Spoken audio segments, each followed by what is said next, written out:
Maayong adlaw mga idol. Kasi sa atong nagkuhan sa kugdulan no kanang sugal di kumo kuha na mga idol, di kumo pila-pila na. Sorry kayo. Di kuha nang sugal kay padaot man gud na mga idol. Nya pod madaot atong account ana ba. Kaya na ba nahitabo ana mo nang siya mga amigo di kumukuha na ng sugal. Yon kwarta man na pero bawal na mga idol, di kuha na. Sinsa kayo. Sa lahi na lang ninyo mabasig katong uban nga mga kuan kanang vlogger dito na lang mo ayaw sa ako di kuha ng sugal mga idol. Sinsa kayo di kuha na mo pilapil kay daot man gunagod kita ang muantas mga bata nang daghan mo nakita nga nagkuha na ni sikat sila kay magkuhan lagi anang dula.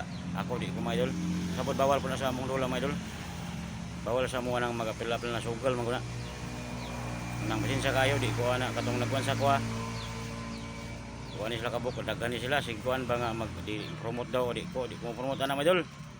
Bahala ko ako kita agwantar ako pamunot di lang kuha ng sugal kay madaot ta na madol. Agwantar ko ta bahalag kuhan ginagmay ra ba di lang ta ng sugal. Okay, daot na namura to. Sorry kayo.